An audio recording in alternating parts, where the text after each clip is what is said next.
ठीके रब ते को हुस्न दिते पर एदा मान घमंड ना कर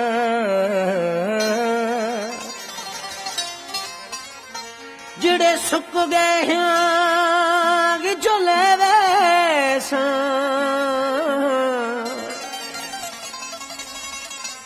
वत सावे यार खरंड ना कर जे मांझ प्यार दी पाई हई ता भाई वाली दी वंड ना कर मैं को बेशक शाकिर कंड कर वञ दिल का बाहे को कंड ना कर मैं को होल न रहे जो रोदागे जरा खिल दे शक्ल दिखाली वन मत राह विच पोवई रात सजन मेरे खून दा दीवा बाली वन तू टुर जोई मैं को नहीं ठादी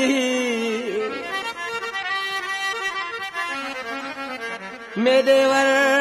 तू दिल बर खाली वन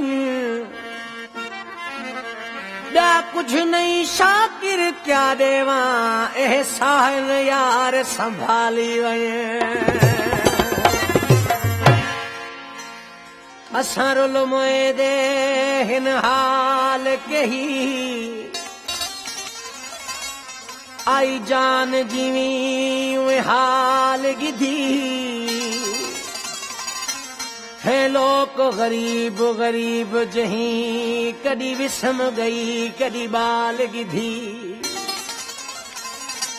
दिठा रंज जे कर थी बैठो वो दिठा खिलदा ता कर गाल गिधी रुल गए हैं स्तार कदी दी सही माल दी लकड़ संभाल गिधी आशिका महबूब रुसी रवानो थियो आशिक घोड़ा घोड़ा करे पे आम पहा को या हुसे सिंधी में पहा को हूंदो दोस्तन के सॾ पियो करे रोए पियो आशिक दोस्त उहे गॾु थी विया मुची करे बीठा अहमद हुसैन बिरहमाणी पारा ऐं आशिक हुसैन बिरहमाणी पारा जेके दोस्त न असांजा वो मुझे जानी खे को समझाए छा थियो चए अदा रुठो थो वञे यार या हुसे रुठो थो वञे यार या हुसे अची हिन खे को ज़िद तां हटाए छिनियूं थो वञे प्यार या हुसे होए होए छिनियूं थो वञे प्यार या हुसे मुझे जानी खे को समझाए रुठो थो वञे यार या हुसे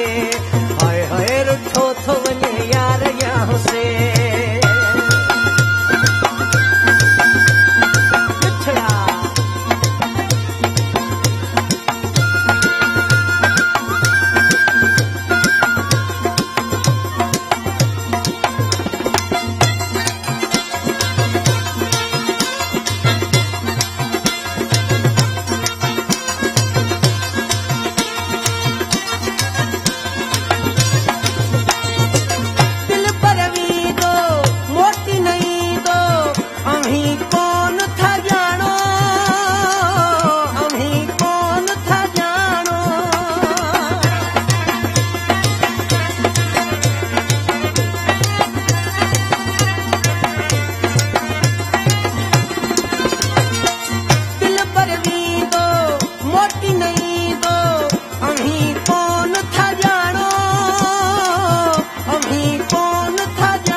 परवा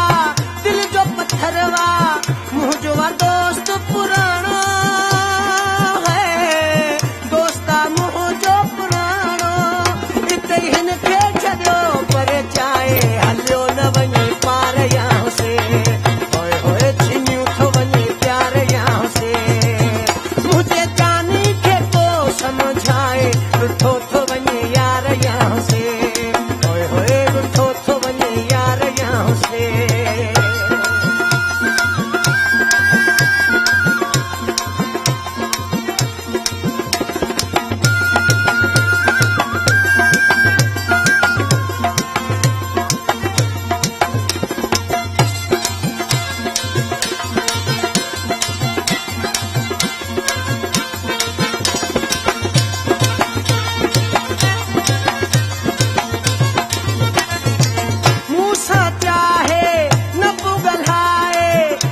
हसन बबर चे अली हसन बबर चे चोस माण्हू न मूं ते खिलाए चोस माण्हू न मूं ते खिलाए करे न मूंखे पार या हुसे होए होए करे न मूंखे पार या हुसे मुंहिंजे जानी खे को समझाए छॾियूं थो वञे प्यार या हुसे होए होए छॾियूं थो वञे यार या हुसे अती हिन खे को ज़िद तां हटाए छिनियूं थो वञे प्यार या हुसे होए होए छिनियूं थो वञे